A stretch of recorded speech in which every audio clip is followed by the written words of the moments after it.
So what I thought I would do today is, I'm not even sure, because I think the last time I brought some people up on stage, but I can't even remember what we did. I think that it was storytelling or something, right? I don't know. But anyway, so this time we're going to bring people up and we're going to talk about drawing, we're going to draw the Joker, I guess, since you guys are in the back. And while we're doing that, I can take some Q&A. And so I need some people that have some modicum of drawing ability, but not too good, because I don't want you to show me up. Too good.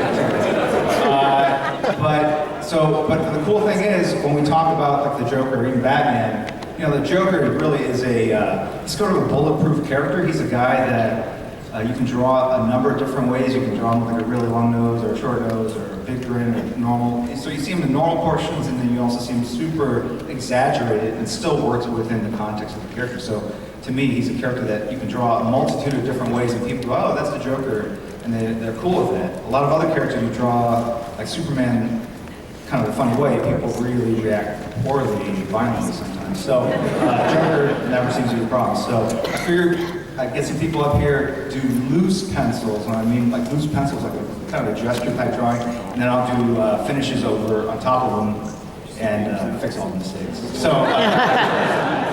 that's horrible to say. Yeah. So are there a couple people that? All right. Okay. So. You? Yes? Okay. Why don't you come on up? And you gentlemen there, yes.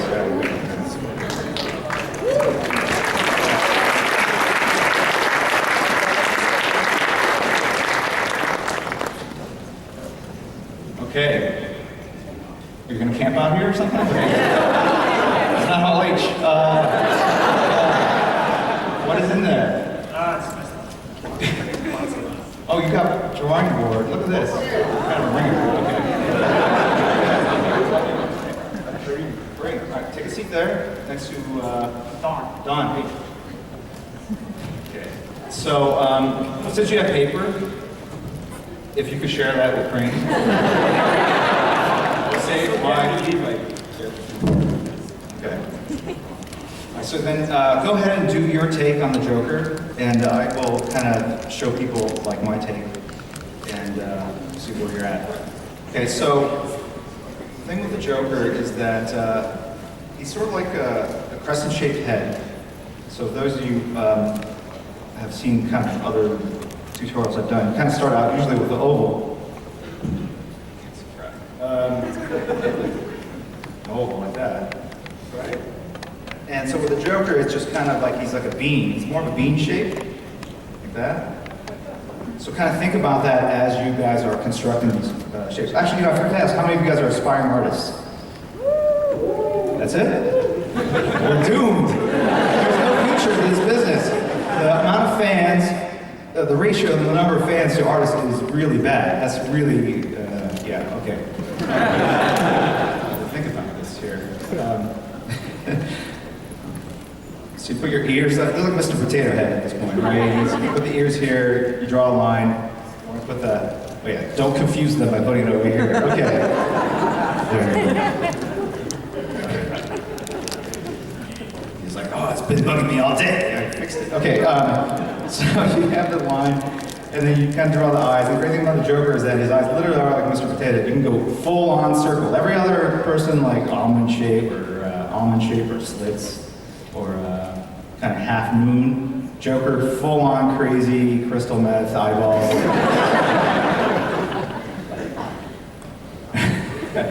Crystal meth fans here. Okay. And then the nose can be, like I said, can be very angular and beakish, or it can be a little shorter, or it can go full on regular, and it's like a Dr. Satana. So you can put your nose anywhere there, but then right off that nose, you're going to drop the, what's that called?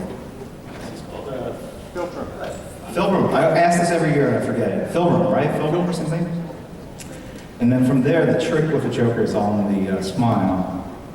You go like this. And you can never over-exaggerate. Right? And I actually just create the shape of the smile first. I don't worry about the teeth. In fact, I draw these giant chiclet-sized teeth, which make no sense. If you saw someone, just the teeth would be scary enough, right? And then the chin kind of comes out here, and that bean shape is to kind of remind you to put that chin out like this. Oh, you don't have to do what I'm doing. You just do your take. Oh, you're not? Okay. Okay, all right. Okay, so.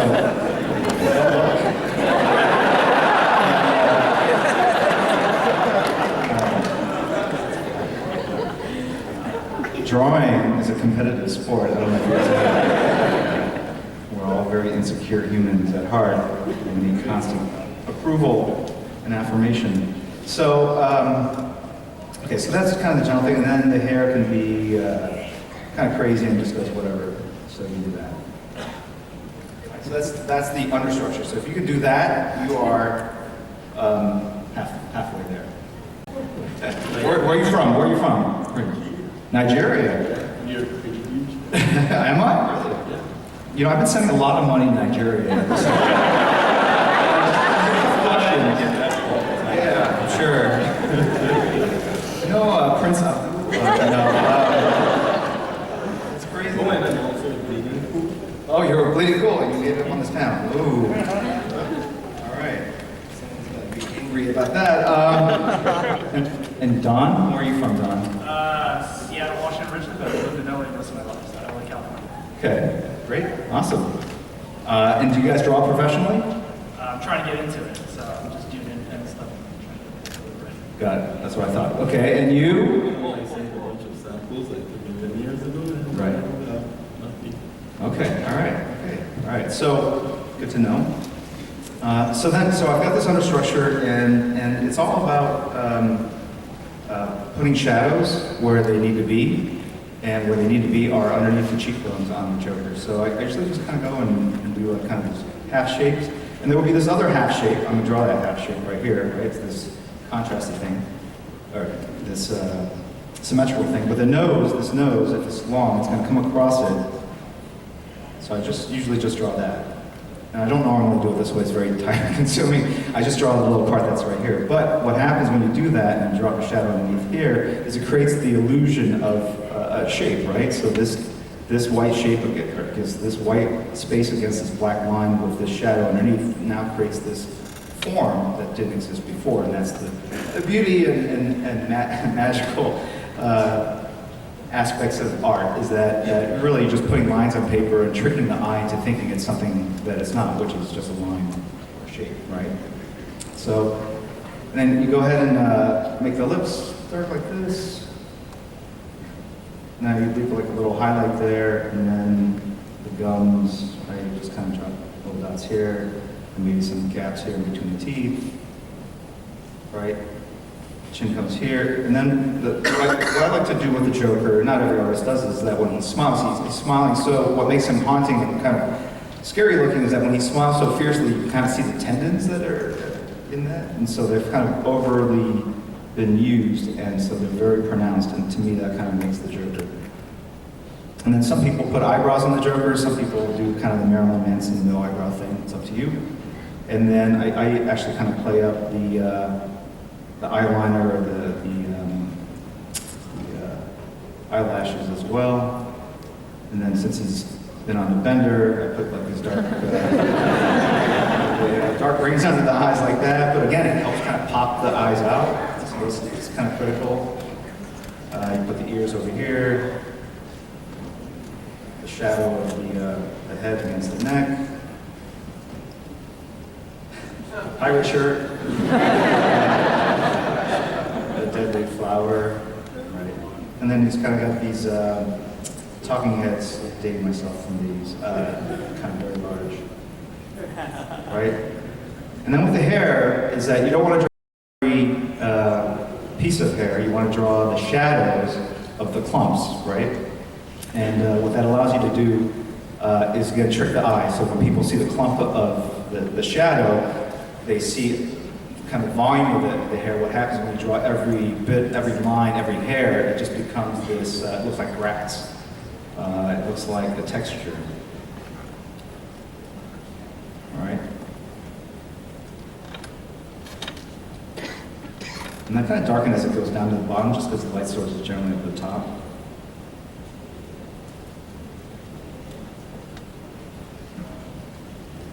So this is kind of like a Batman era Hush Joker. When I worked on All-Star Batman and Robin with Frank Miller, he said, hey, we're going to use the Joker, but he can't, I don't want him to ever smile. And I thought he was like, fuck, that's seriously, I'm like, wait a second, we're going to have the Joker, but he's not going to smile? And yeah, he's just going to always be pissed off. And I'm like, that's like Superman that doesn't fly. Or, like Batman without a cool Batmobile, but he made it work, but that's the genius of some people, right? Anyway, that. And then I kind of put the eyeball in the center. So it's a little symmetrical.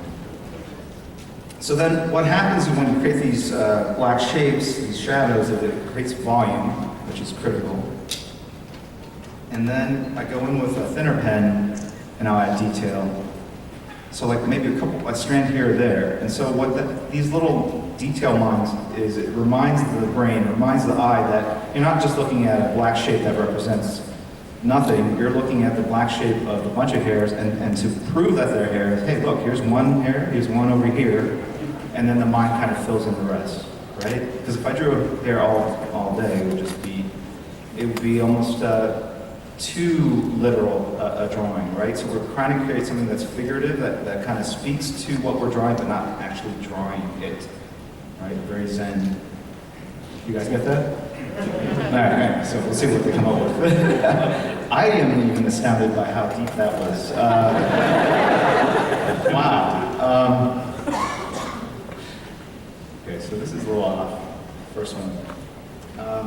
And then I basically go in with a marker and I'll add maybe some little detail on the eyebrow. So here's the black shape that represents the eyebrow, and I'm going to make sure you know it's an eyebrow by kind of giving you little like tips that it's an eyebrow by putting a couple of hairs here at the end, right? The eyelashes are probably more of a clump of black, and then I might have a couple stick out again, so you know that it's not just a black shape, but it's an eyelash, and I give you that detail that kind of leads your brain into thinking what it should be thinking. So there's some structural stuff going on that I don't like, and the great thing about working with whiteout is that you can fix it. It's not like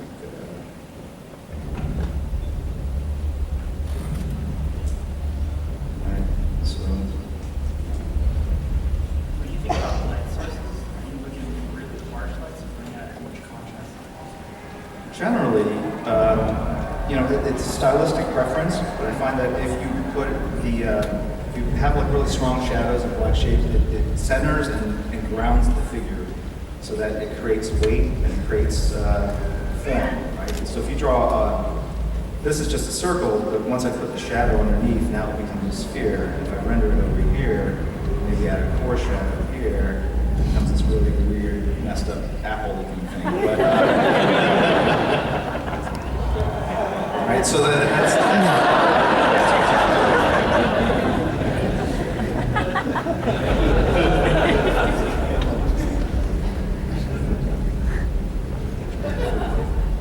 okay, so that's what we got. All right, so we got going on. All right, we have this Joker. I actually like it. All right, so it's kind of what is it? Nightmare on Elm Street? No, what is that? That Disney? Nightmare Before Christmas. I don't watch a lot of these animated movies, but so I got a little of the proportions there, kind of a shallow forehead, cerebellum thing going on, which is cool. So if I'm going to ink this, maybe I'll go in and pull some shadows here. People must be waking up in Nigeria. Hey man, I heard you're on a panel. I don't know what's going on. Cool, very good. We can probably take some Q&A while I'm doing this, so I'll just keep rambling on. Are people, do we have a microphone set up for that?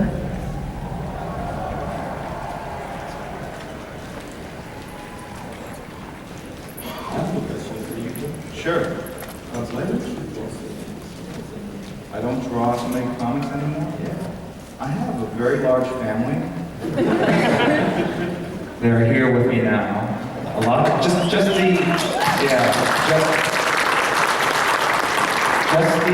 away team. We have a home team that stays. It's like the X-Men blue and gold. And these are some of the more outgoing, sociable ones. The ones that are more socially inept. We try to keep at home. But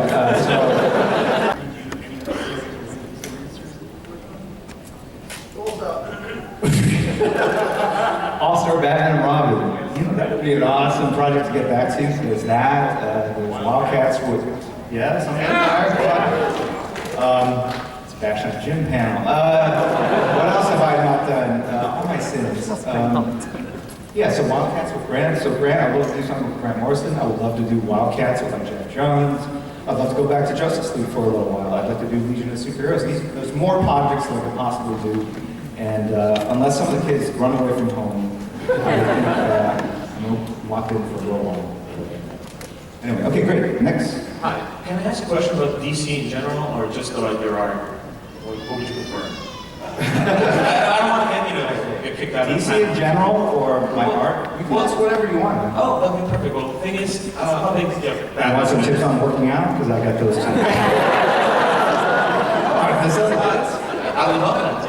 But my question is about, the state of DC right now. You have a very different type of Superman and Batman and Wonder Woman, and they're so different from what we used to seeing these characters. And of course, the movies are coming out. Batman and versus Superman is coming out.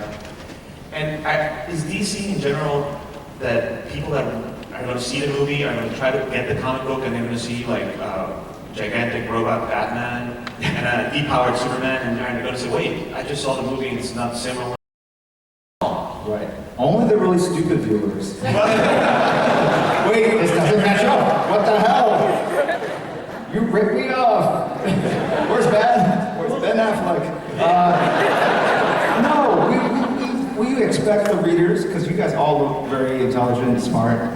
Most of you. Okay, I don't know. But so we know, like, when I see Lord of the Rings and then I read the book, or Game of Thrones and read the book, I expect it to be different. I understand that, hey, this character's been around for 76 years.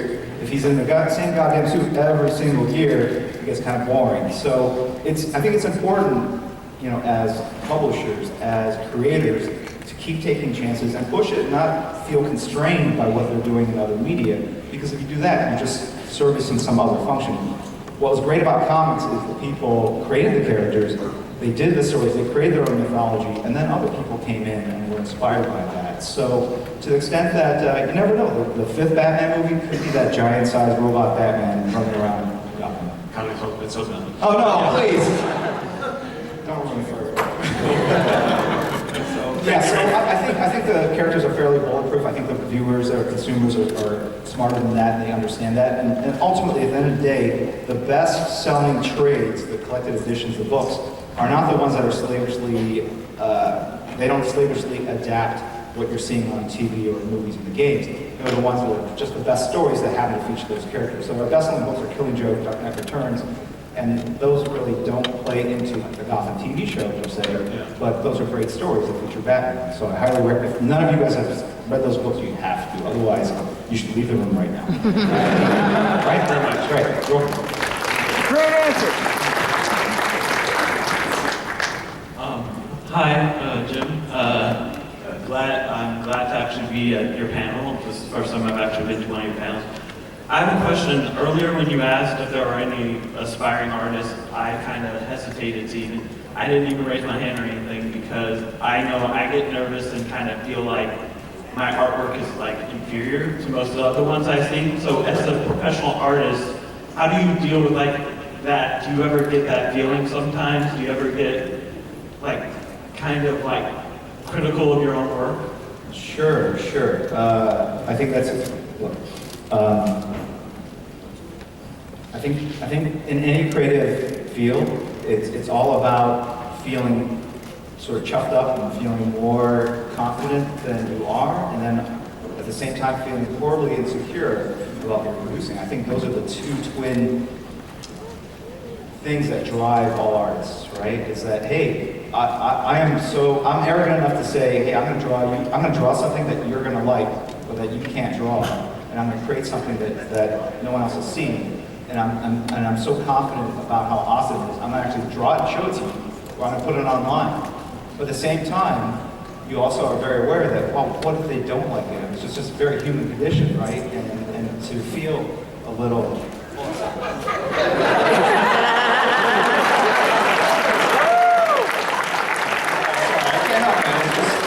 it's just part of society now, man. It's just, I do selfies with people in traffic, like we pull up the lights, hey! So what was I saying? I don't know, something very depressing, I think. But basically, you want to be focused on, so you've got to have that, you've got to have complete belief in yourself, like Kanye West. Because I completely get that guy. And at the same time, you have to know that, man, especially when you're starting out, you're probably not going to be that good, right? I mean, even though so there are things that you're not going to be able to see. It's the same way if I start singing, you guys will go like, wow, that's horrible. But in my ear, it sounds fine, right? And that's what, so those are the two things. So it's completely normal. I'm trying to say you're completely normal. You probably have a weird relationship with your mother, but besides that, you look like a normal guy. Thank you.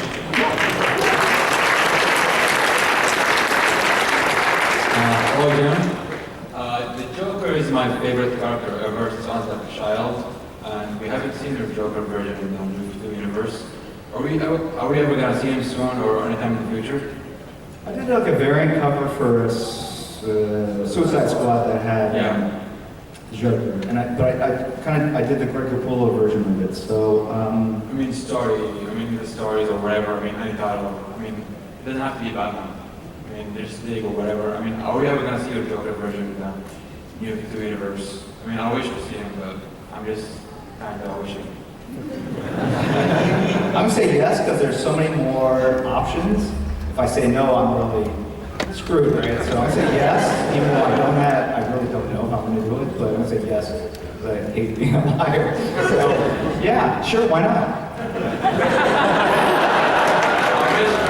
Thank you. Okay, all right. I'll dedicate it to you. What's your name? Anas. A-N-A-S? Yeah. Perfect. Are you Pakistani? Saudi Arabia. Okay, great.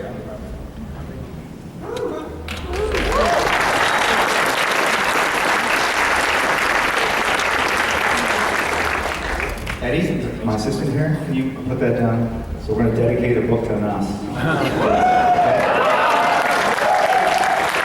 A good friend from Saudi Arabia. Yeah. Do you live there now? No, I'm from Chicago. Oh, so you're from Chicago. Forget it. I was like, hey, you're reaching out, you're going to leave us, you know. Feel good. Chicago, man. South Side. All right. Hi. I'll still dedicate to you. Okay, so I have a question. This is less to do with Batman, although Frank Miller is kind of involved. But you're an artist and a great one at that. Thank you so much. Thank you. Very kind of you say so. And so I don't want to. Do tell, please. But I was just curious. I'm an aspiring writer myself. I'm not much of an artist, but what kind of things, like when you're working with a writer, are like, what are the things that you're like, oh, I wish like they would do more of this, or like this, when they do this, it's easier to work with them than when they do this, and that really gets on my nerves, or like, they're just generally loopy, or I don't know, like what makes a good writer-artist collaboration, at least in your experience? Okay. I'm going to give you some real insight scoop. The best thing you can do is give a full story to your artist.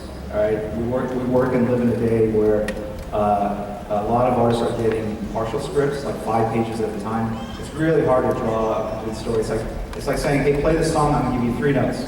Oh, here's another 3. All right, now put some emotion into it. Make sure it ends well. Make sure the ending resonates, or that you build on something.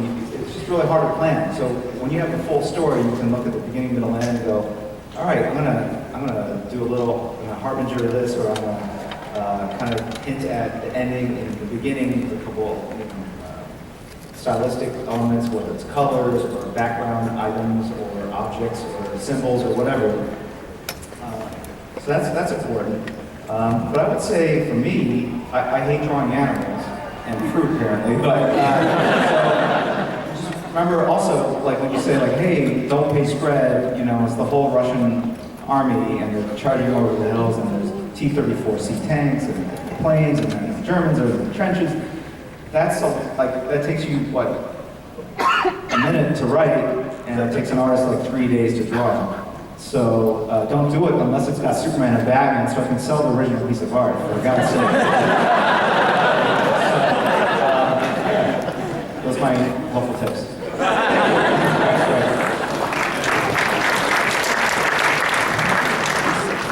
Okay, at what age did you start drawing, and when did you realize that you wanted it to be your job? So I've been drawing all my life. I started as, I think I was like 4 or 5 years old. I was born in South Korea. Were you born in Saudi Arabia, or are you just saying you're in Ridge? Okay, but you were born. Okay. So I was actually born in South Korea. I lived there for about 5 years, and I remember a woman coming over and we'd work in oil pastels.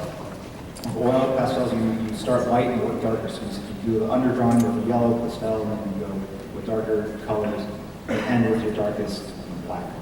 And so I remember that, and then I remember coming to America and really discovering comic books because I didn't speak any English. And you can read comics without reading the word reviews. I don't suggest it, but you know, it's possible.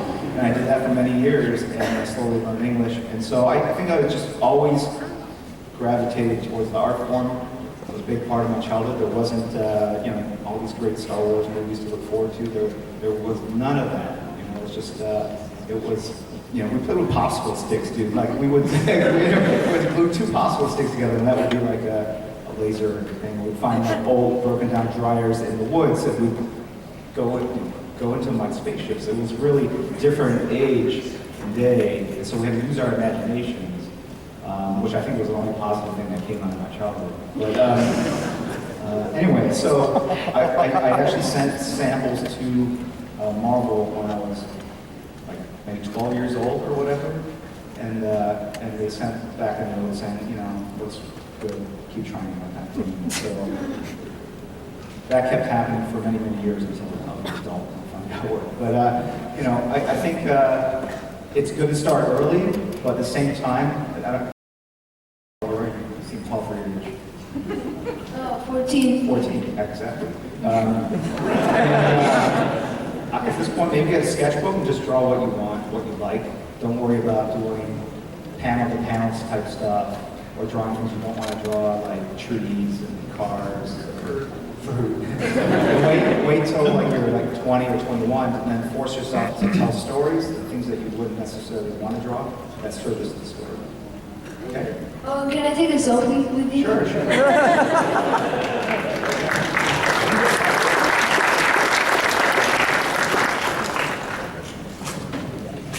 Jim, love the way you treat your fans. Oh, thank you. Yeah, your panels are always awesome.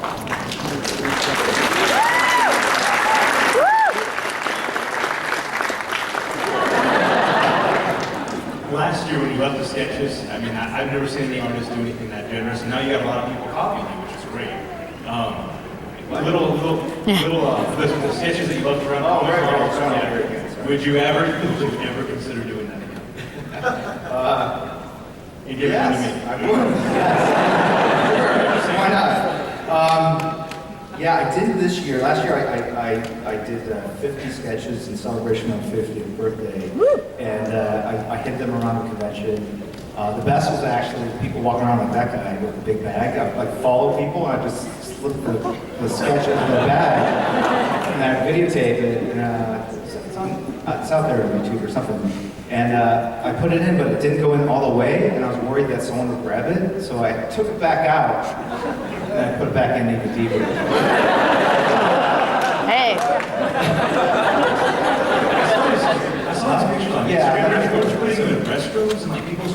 Yeah, I stopped going in the restrooms because all the guys who went with girls put restrooms, which made it very uncomfortable, you know. Yeah, lawsuits.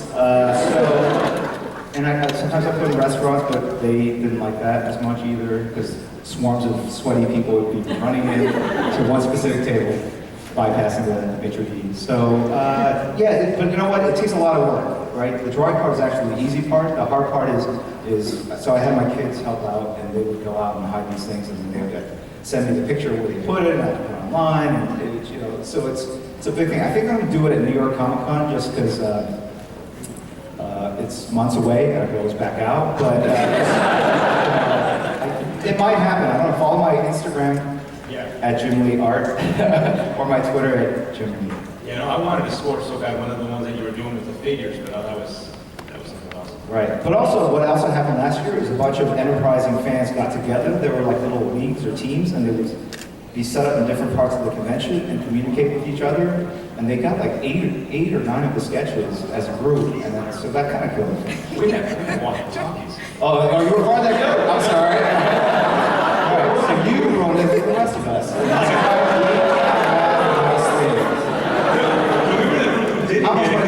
The other group got it. What? The other group got It was it. that's right. There were two competing factions. That's in the Sharks. Right. And what happened to all those sketches? I didn't get it. The other group got it. Oh, right. I got one. Down to their constituent parts. All right, we'll make it for your 52nd. You'll do more here. Yes, sounds good. No, maybe tomorrow. I don't know. I've got a lot of free time. Hi, I have a lot of friends that are artists, but they're scared to like go to college for art or pursue it because they don't think it's like a secure kind of job. Is there any point you thought like backing out, although you're like really great at it?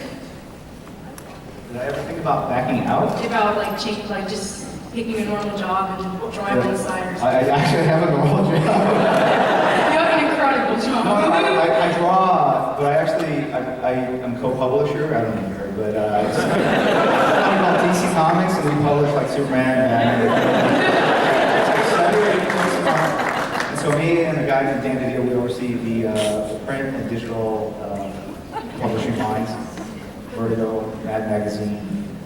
And I actually go and show up at work and I sit in meetings, I give like a couple of intelligent remarks, you know, but I can read like a P&L, like nobody's business. But then I do this in the spare time, and they both kind of exercise different creative muscles. But what were you saying? Were you ever scared to like end up in a job like you didn't like, but you really wanted to pursue art?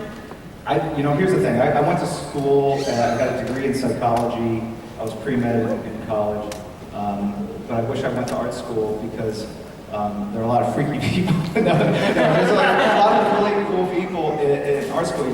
And I think it would just have been really inspirational. And people I know, and we have this discussion even with our family, art school is very expensive. I mean, it costs as much as any other liberal arts school. And at the end of the day, are you going to worry about the money or your life? You know, I think all of us would trade all the money in the world for our health or for happiness. And so I wouldn't worry so much about the money or whether it's unstable. You got to do what you love, and at least you have that, and then hopefully the money comes. And I'll tell you, there are more ways of making money off your art than ever before. You just go to Artist Alley. There are so many guys that don't even draw monthly comic books anymore. I'm going to join them any day now, and just sell prints or whatever. So you can definitely use your skills and really do well for yourself. We live in a day and age where there's more hunger, as much content that we have access to, there's greater hunger for great works of art, great stories than ever before, even though we're inundated and just saturated with so much great content. People want more and more. The more you give them, the more they want. So it's a great day to be a creator. Okay?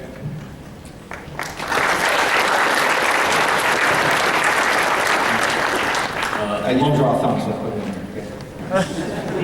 Long-time reader, first-time caller. Sure. So you have sort of a reputation in my eyes for drawing these really grand perspective shots that kind of set a tone, like in Batman Hush, where you have that shot with Batman and Nightwing running into the Batmobiles, which one, and there are like all of them, which was amazing BTW. And then you've got the Batman All-Star, and Batman and Robin All-Star with the Batcave again, where you've got that like 4-page blowout. How long did that take you, by the way?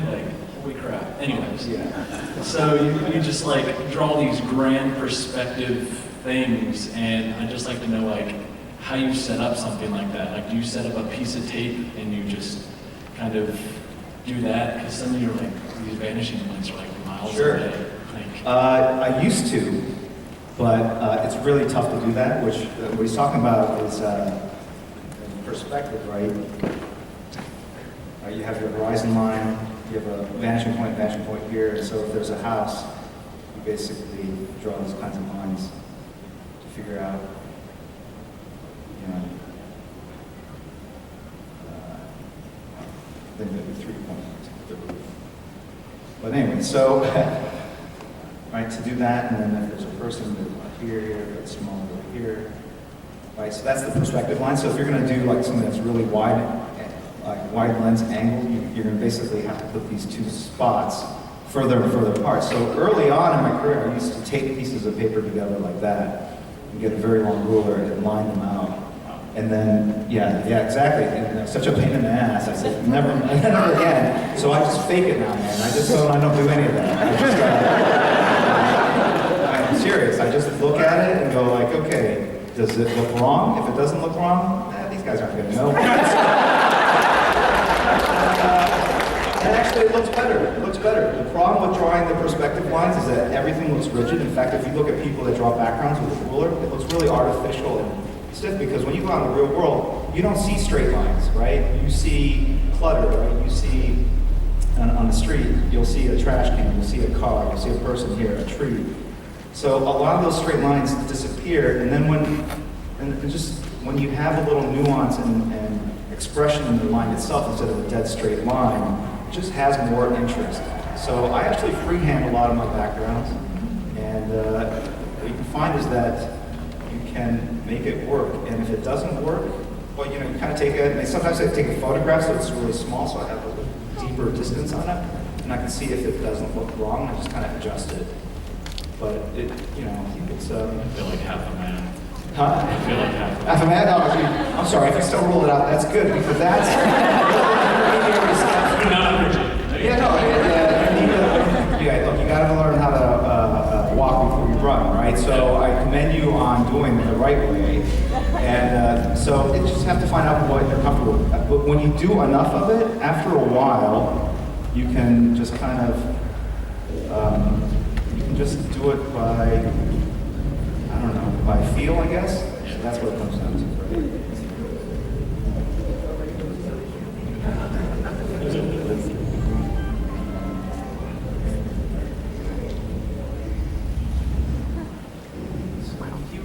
Top-down shot.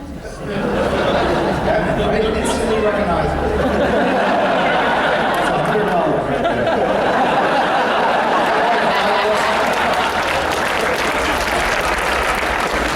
Also, I'm not a 14-year-old boy who's tall for his age, but can I get a selfie as well?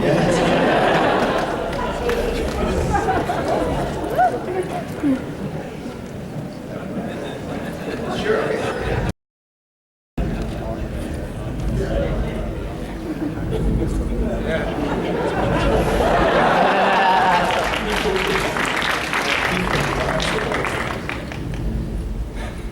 This right? Is this good?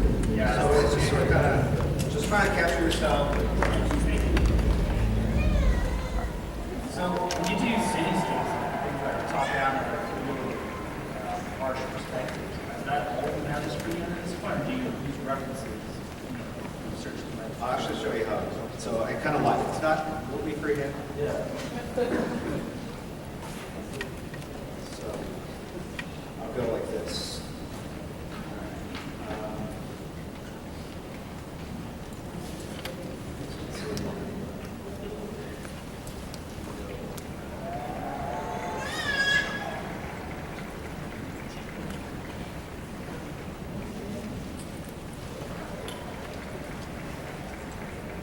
Relatively perspective.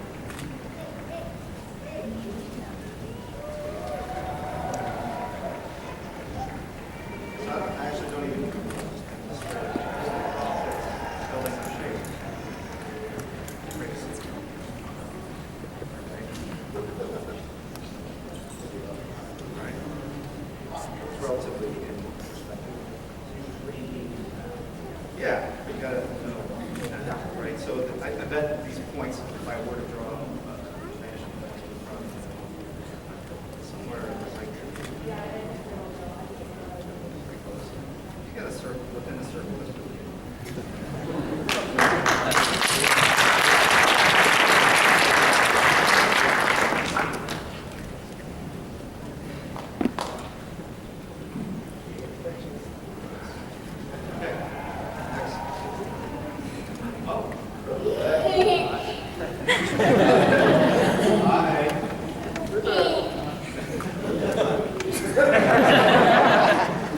I love you. You love me?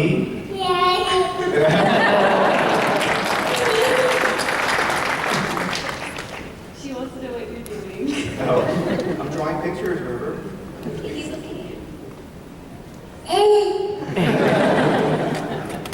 She's the most articulate one in the family. Like, what do you guys want for dinner?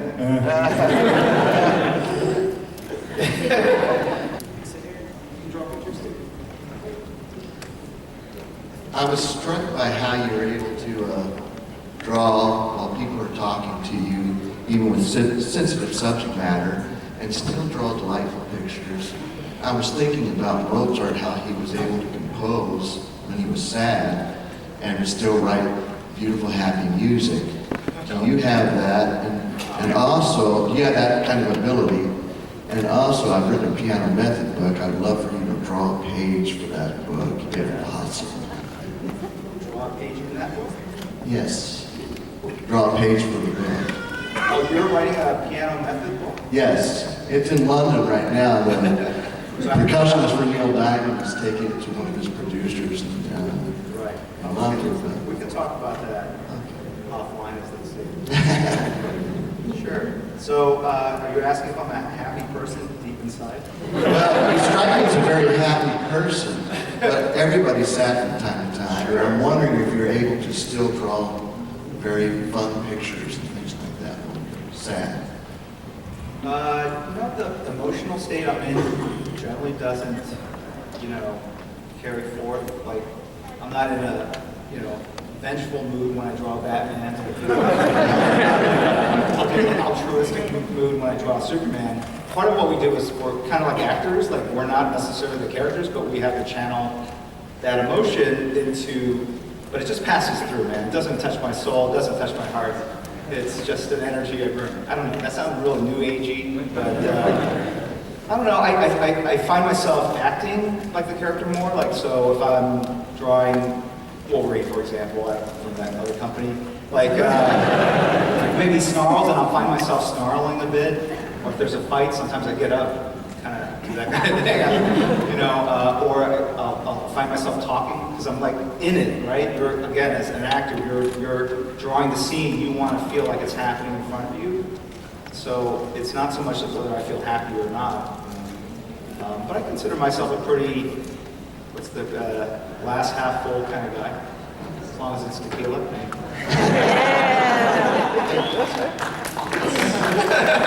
Oh, no.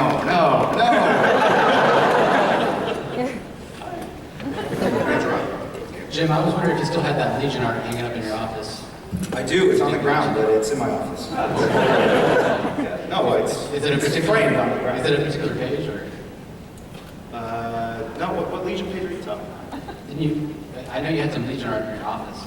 I just, because you mentioned You're trying to steal it. I know you keep all your documents in a room close to your bed.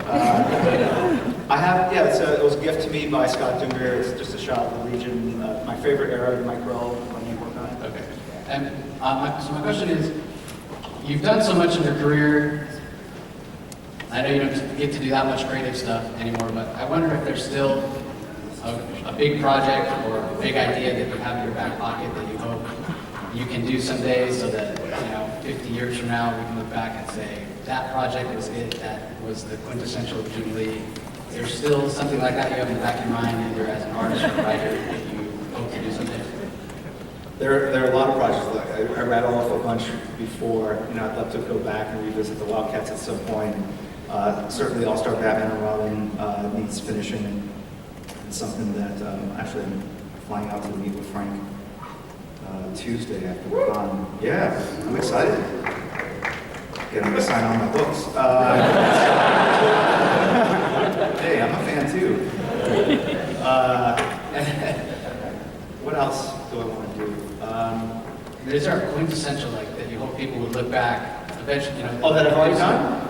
It could be something you've already done, or maybe something you're thinking about in the future that, you know, you hope, like 25 years from now, people will look back on your career and say, that project right there, that was Julie at its best.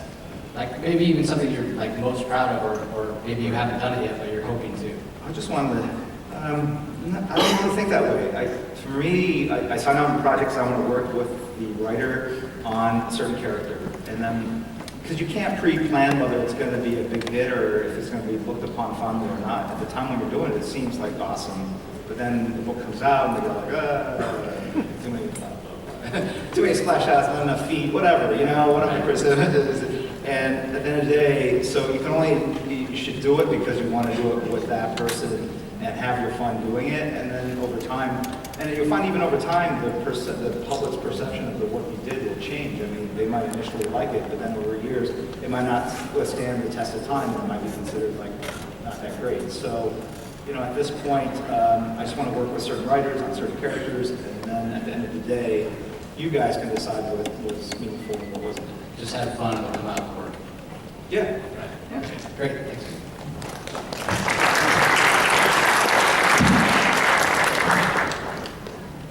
Jim. Yes. How are you, man? I'm doing good. How are you? Percy. Percy. Oh, hey. How you doing, man? Good to see you. I got this 3 parts, bro. Okay, 3 parts. All right. Do I need to take notes? 3 parts. New characters in DC. Is there any new characters that you're thinking about creating, or that maybe you have in mind, or that you didn't work with in DC, in the universe? New characters that Like, maybe you created a new character, or there's a new character that you're capable of talking about in DC Comics that no one knows about. yes. Okay. Yes, but I couldn't tell you. That's cool. Second, I have an original concept that I would like to collaborate with you on. Okay. We can talk about that. Like music-wise, or I know you come from. No, we can talk about that. Okay. And third, you signed these for me. A pair of sneakers. Sure. I want you to autograph them. Yeah. The Batman sneakers. All right. Yes. Yes. Should I bring them up? If someone could grab them, it might be easier. All right. Don't personalize it. Don't personalize it? Okay, all right, I don't remember. I know what you're saying.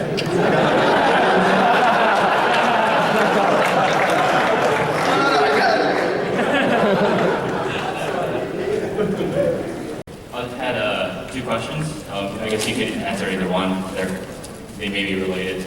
I was wondering if you could talk a little bit about growing up Korean American and your experience, I guess, in the industry. That might not be like your personal, like it might not have framed your experience. So that thing was turning your idols into your rivals, and just the people that you admired, ultimately becoming a colleague of them over time.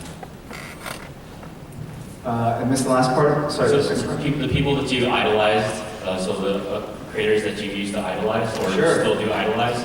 They weren't Korean American, I can tell you that.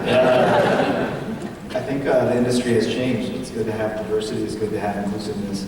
But are you Korean American? I can't see. No, I'm Filipino. Okay, close enough. So here's the thing.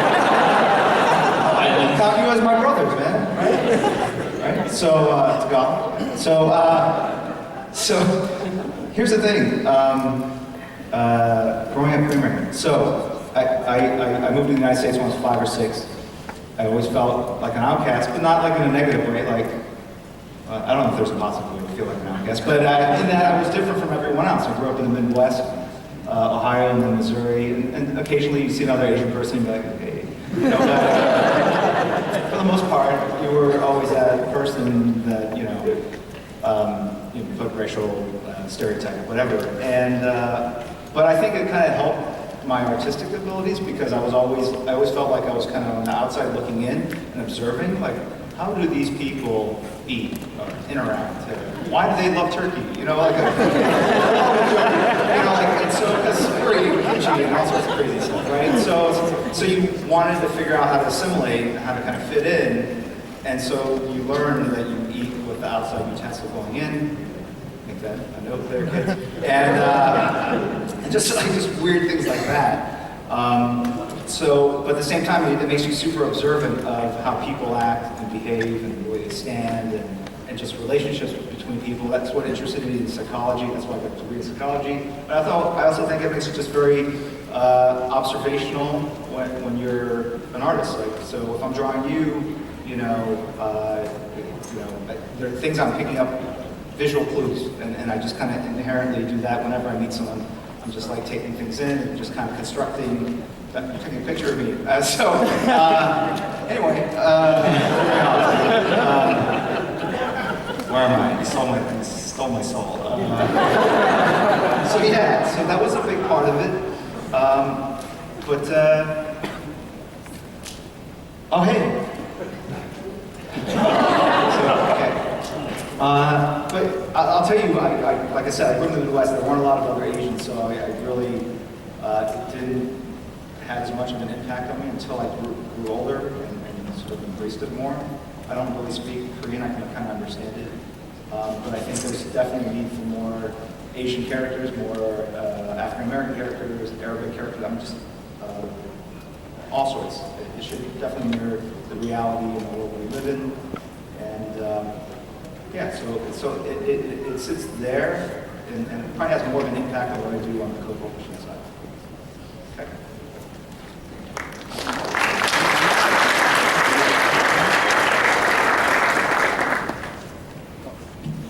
This will have to be the last question. Okay. Hi Jim, you're a living legend to me. It's awesome to be standing here talking to you. I'm going to bring up that other company real quick. As a kid, I grew up and I fell in love with the art, and your 91 X-Men is what got me into comics.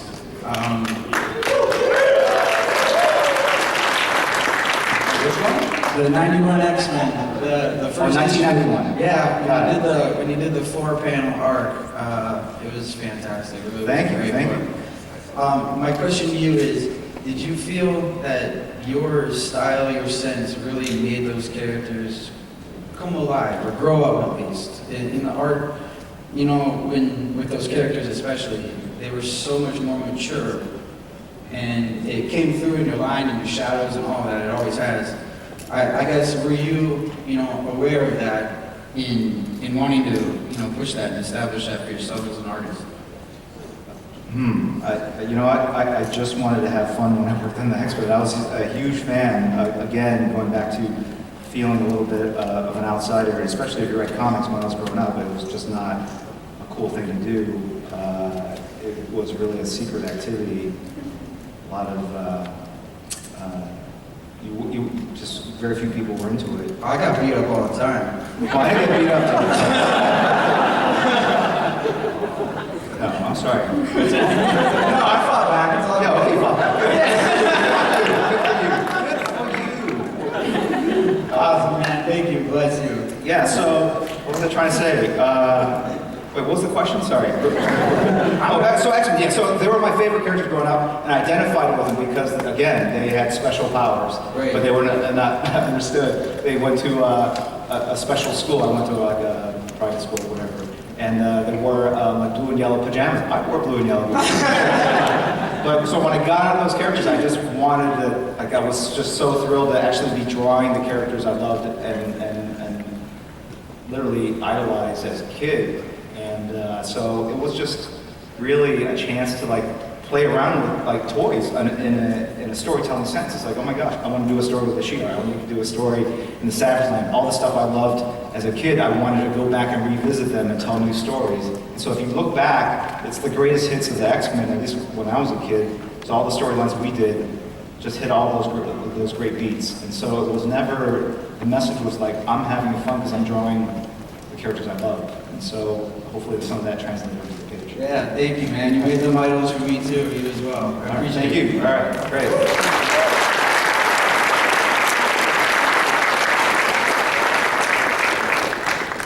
All right, I think that's it. Okay, so thank you guys for coming. It was a really enjoyable panel. Hope you had a great show.